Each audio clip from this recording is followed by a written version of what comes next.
Faithfully delivering value and interpreting great books from around the world. This is Sally's Book Talk.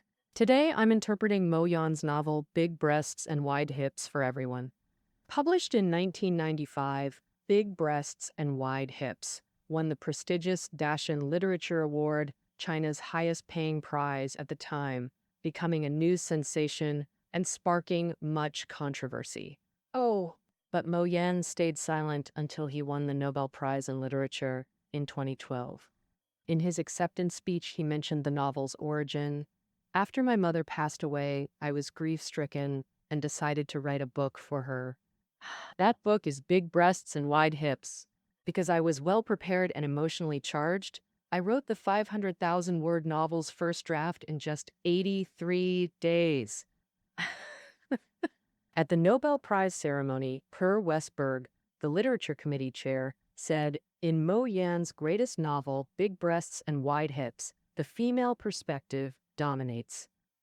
In Don Don, undoubtedly, the mother figure is the novel's focus. The novel spans nearly a century of 20th century China, telling the story of a female-led family in a rural town. In this family, the mother Shangguan Lushi gave her all, raising her many daughters and son Shangguan Jintong alone, living a tragic yet heroic life. Meanwhile, the beautiful sisters endure harsh trials in famine and war, while the brother Shangguan Jintong becomes a waste of the times, a national disgrace, unfolding the outline of intellectual dilemma and fate in this grand story. The novel uses the mother's story as the main thread. Her growth mirrors the collapse of traditional Chinese social order during the late Qing and early Republic. The mother's original name was Lu Xuanyu. Her bound feet were well done, making her Gaomi Northeast Township's top beauty. But at marriage age, she faced the new culture movement, where foot binding was criticized. What? The new style county magistrate said, "Look, such a fine girl was forced into a cripple, unable to work. Foot binding was for marrying top scholars, but the Qing dynasty has no top scholars now." And, as the matchmaker said, bound-footed women aren't popular anymore. Wealthy young men have embraced new ideas. Those in uniforms, smoking cigarettes, all want to find big-footed, foreign-educated girls.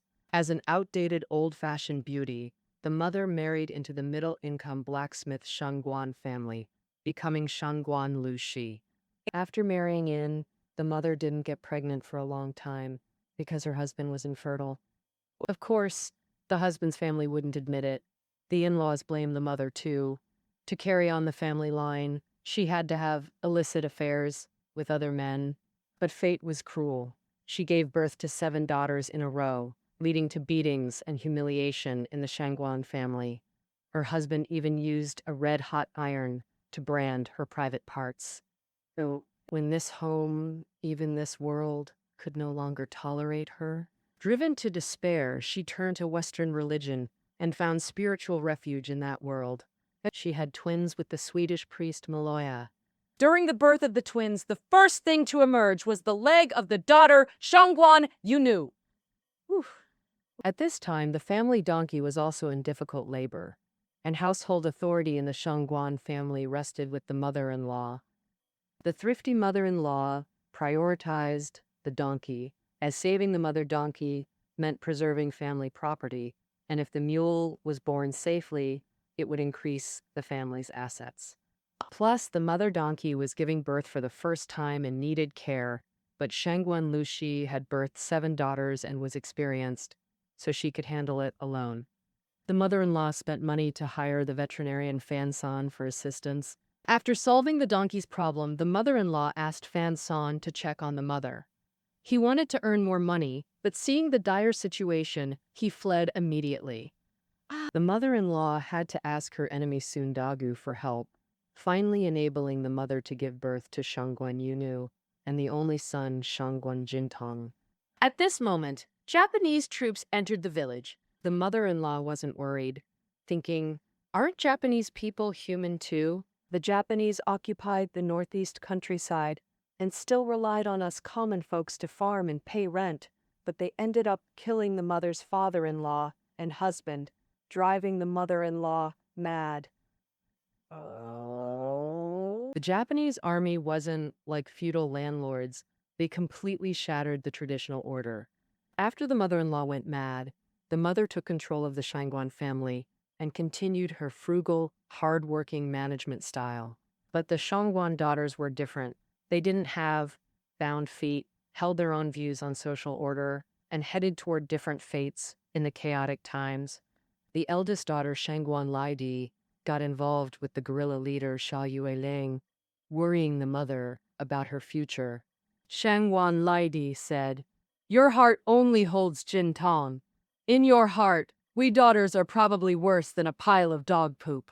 After the mother argued with her briefly, Shangguan Laidi said fiercely, "I've been working like an ox for your Shangguan family. I've had enough." In this family, the eldest daughter was exploited like an ox, but there was no reward to expect. In contrast, the guerrilla leader seemed particularly trustworthy. Xia Yueliang initially did well, sending a fur coat to everyone in the Shangguan family. But as time passed, this anti-Japanese guerrilla force, which belonged to neither the nationalists nor the communists, found itself cornered and surrendered to the Japanese. Xia Yueliang later died, and the eldest sister had to return home, already driven mad. Then look at the second sister, Shangguan Zhaoyi, who also defied her mother's wishes by marrying into the town's wealthiest family. She became the fourth concubine of Sima Ku, the second manager of Fusheng Hall, who was also among the first wave of anti-Japanese fighters. In one battle, Sima Ku defeated the Japanese army, but after the victory celebration, the Japanese massacred the Sima family, killing most relatives. After the war, Sima Ku joined the Nationalists and held a stunning air show with American pilots that amazed the whole town. Later, this American pilot married the sixth sister, but on their wedding night, communist explosive troops raided the Sima home, and the second sister was fatally shot. How tragic. Shangguan Pandi married Lu Liren, the political commissar of the communist explosive squad. As the political climate shifted, this squad kept changing names, and Lu Liren repeatedly changed his name from Zhang Liren to Lu to Lidu to avoid scrutiny of his past. Lu Liren was eloquent and charismatic. The mother foresaw Sima Ku was no match for him, believing Lu Liren would dominate the future. Her prediction proved right. Both Xia Yueliang and Sima Ku were eliminated by communists. Though Lu Liren gained power, his rank dwindled until he died of heart failure during famine. With her husband's political protection gone, the desperate Shangguan Pandi took her own life. The sixth sister, Shangguan Niandi's romance was intensely poetic. While herding sheep, she was spotted from above by American pilot Babbitt. Later, Babbitt's parachute landed perfectly on the grassland, covering her. She screamed as blinding light filled her vision. While sheep scattered, she saw Babbitt descending through clouds, smiling radiantly like a god incarnate. Tilting her head, she stared transfixed at his rapid descent, her heart swelling with admiration and love. Yet shortly after their marriage, she died violently in war. The sisters married powerful men, a guerrilla leader, nationalist officer, communist official, and U.S. soldier. But in chaos, power proved fleeting. One went mad, two died in combat, one committed suicide, and unmarried sisters faced equally harsh fates. The third sister, Shangguan Lingdi, became friends with Bird Cold, the leader of the foreign refugees. At this point, even the locals had no food to eat, so how could they accommodate foreign refugees? As a result, the refugees risked their lives fighting, just demanding space to dig for wild vegetables locally. Bird Cold was a master at using a slingshot, often bringing many wild birds to the third sister, helping the Shangguan family survive. Later, Bird Cold was captured by the Japanese, and the third sister, like the eldest, went mad. In her madness, she became the local bird immortal, with people flocking for medicine and fortune-telling. Her fame spread far, even drawing patients from afar by sea. But soon, during the air show by Sima Ku and the American pilot, the bird immortal's desire to fly was ignited. She flew off a cliff and died. The Shangguan daughters all relied on their beauty and courage to find support. If there was no one to rely on, women could only sell their bodies. Among the sisters, the fourth sister, Shangguan Shangdi's fate was the most tragic.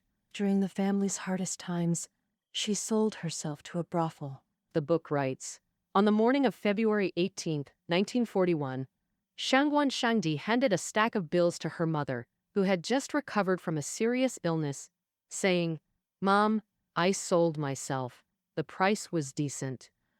She knelt and kowtowed to her mother, then got up, patted the fifth sister's head, patted the sixth sister's face, pinched the eighth sister's ear, hurriedly cupped Shangguan Jintong's face, kissed him, and said, "Jintong, oh Jintong, you must grow well and fast. Our Shangguan family depends on you." Years later, the fourth sister returned home carrying a pipa, inside which were gems she had earned through humiliation and hardship. Cadres from the Diamond Gold Commune saw it and thought an enemy spy had hidden a transmitter inside, so they confiscated it.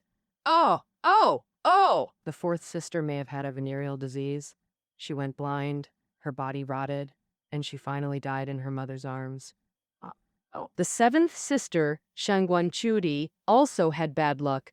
After the family ran out of food, the mother had no choice but to sell her daughter at the county's human market for grain. They scavenged rotten vegetable leaves from a garbage pile and ate them to have strength to walk to the market. And finally, the seventh sister was chosen by Countess Rostov from Harbin, exchanging for some bills. However, the mother fell ill again and spent all the money from selling her. In the chaos of war, the laws of survival have been simplified to the extreme. In famine, the only thing that can be traded for grain is the human body. But the eighth sister, Shangguan Yunu, Shangguan Jintong's twin sister, was born blind, so one could say she had no body to sell. During the 3-year famine, to avoid burdening her mother, the eighth sister drowned herself in a river. Shangguan Jintong was the family's hope. In traditional society, sons could carry on the family line and were strong laborers, but in reality, these advantages became useless during wartime. In the real world, sons might be inferior to daughters. The Shangguan daughters married powerful husbands who could provide food, fur coats, weapons, and elevate the family status, while Shangguan Jintong achieved almost nothing. Shangguan Jintong hadn't been weaned even after starting school. The mother tried every way to wean him, but he threatened to fake death or even jump into a river to commit suicide, leaving her with no choice. Even as an adult, he still acted like a child, seeing the world completely differently from others. He held an obsessive fascination with breasts.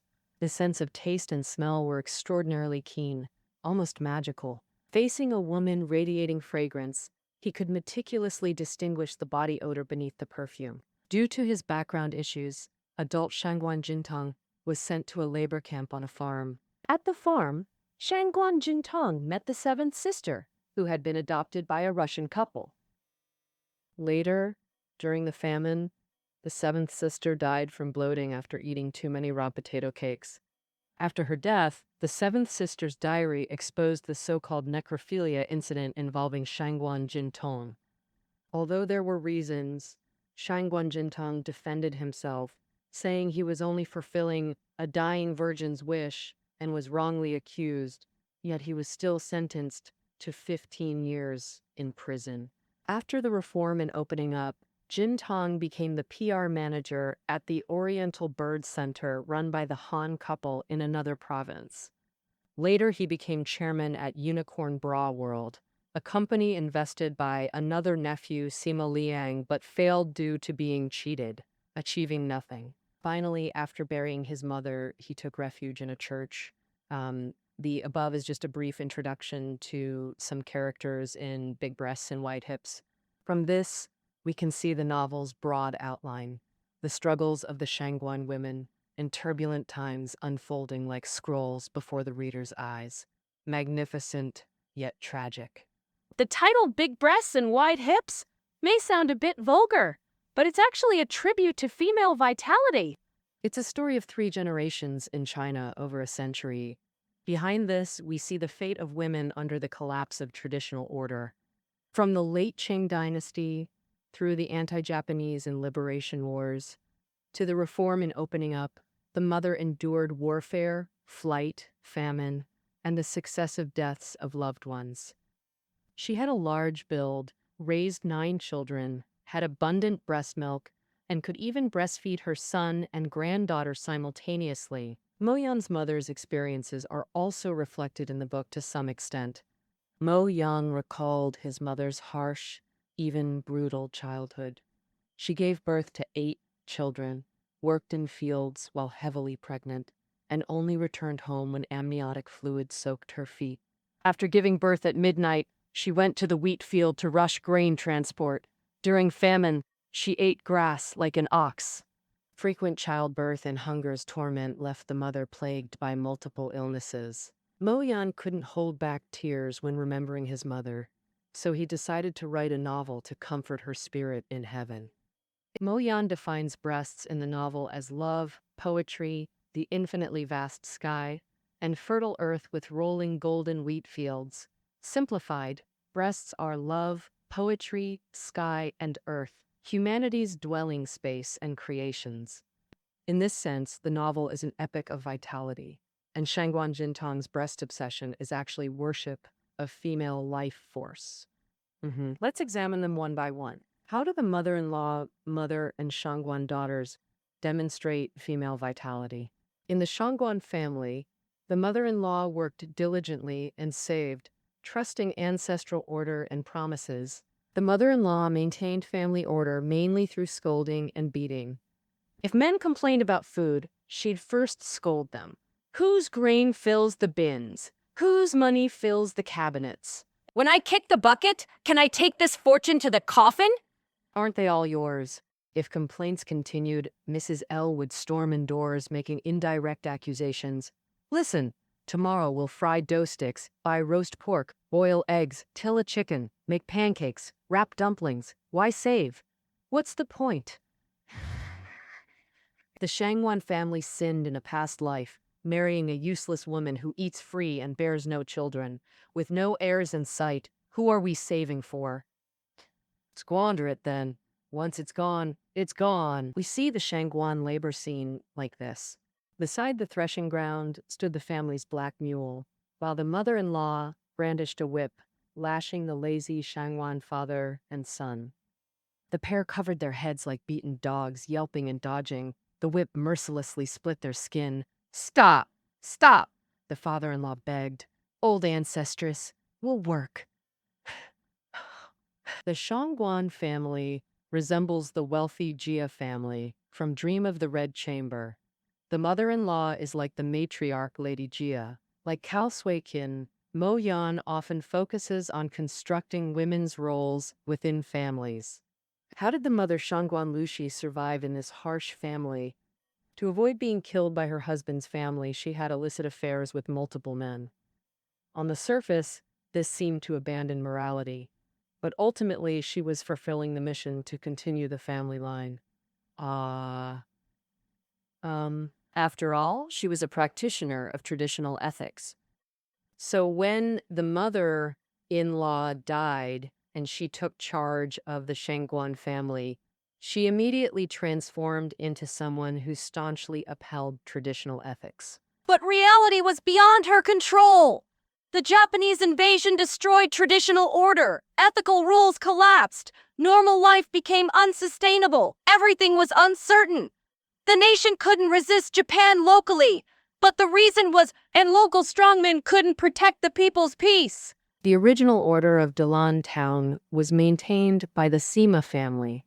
When news of the Japanese attack came, Sima Ting, the head manager, could only stand on high ground and shout, "Fellow villagers, the Japanese devils are coming!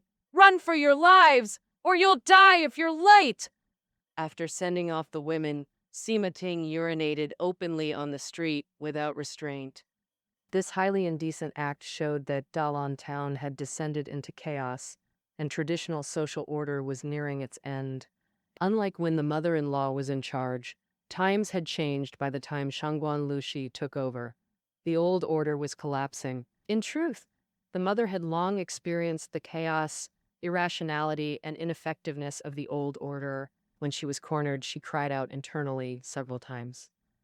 When beaten by her husband's family, she cried, "Neighbors, open your eyes and see," but no one helped. Later, her cry became, "Oh God, open your eyes and see." The mother adhered to old morals, but that moral order would never return. The former way of life, foot binding, labor accumulation, strict household management, being law-abiding townsfolk, none could provide family members with security or a future.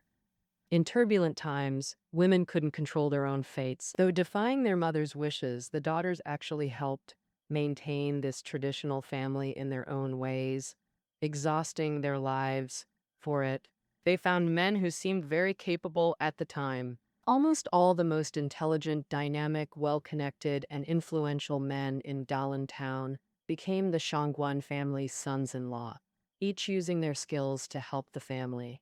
If the mother once used Western religion to strengthen her spirit, the Shangguan sons-in-law brought tangible material benefits to the family: food, money, guns.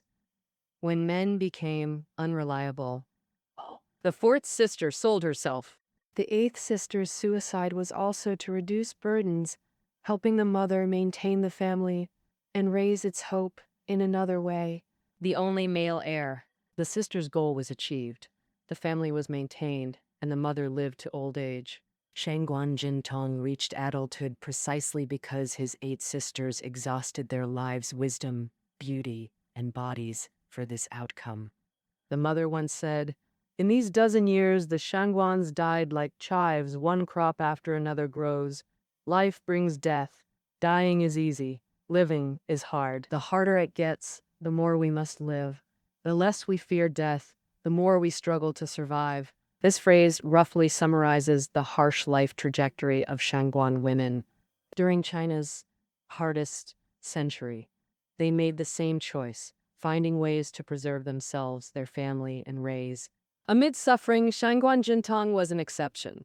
Unlike his storm-weathered mother and sisters, he was spoiled as the only son, even developing breast obsession. He fought Father Maloya for the mother's breasts, wrestled his twin 8th sister for them, and battled Ni Shazawa and nephew Sima Liang for milk. Oh! Of course, he wasn't entirely useless in the novel. For example, he could perform as the Snow Prince in the Blood Market. The so-called Blood Market was a mystical, snow-covered local market. People bartered silently. Only observing, smelling, touching, and complimenting were allowed. No speaking. As the Snow Prince, his sacred duty was to subdue women hoping for children or abundant milk by touching their breasts.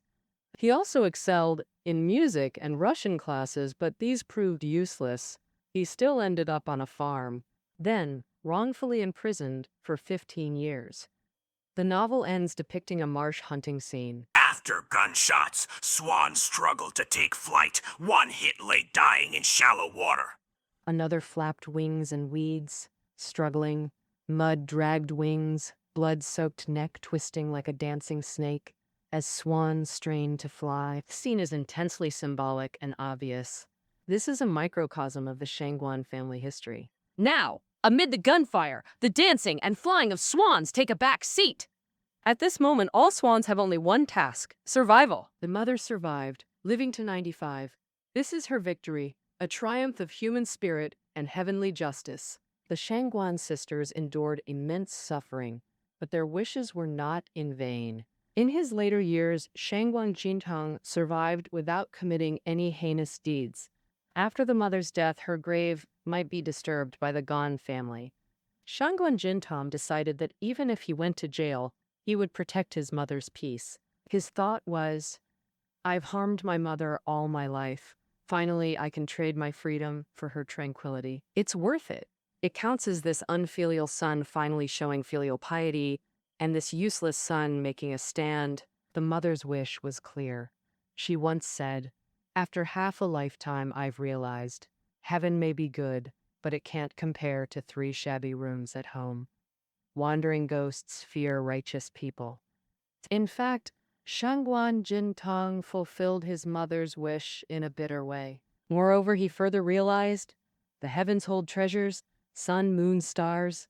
Humanity holds treasures, full breasts and wide hips. Heavenly justice and human perseverance will surely usher in a just and prosperous order.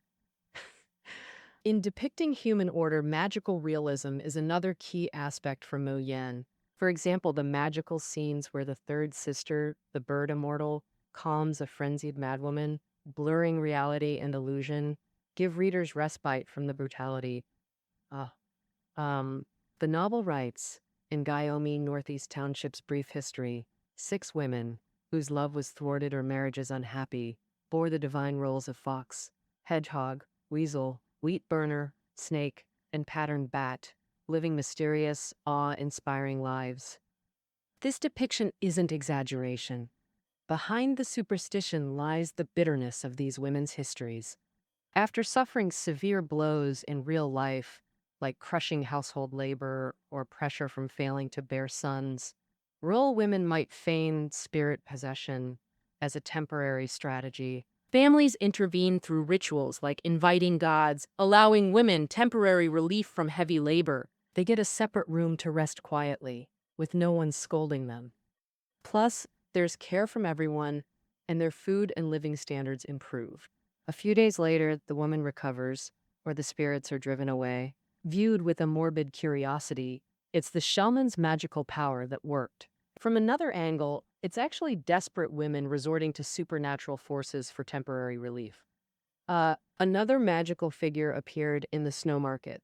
Zhang Tinqi, nicknamed Heavenly Lord, practiced an eerie profession, guiding the dead back home. He possessed shoes that could make corpses walk.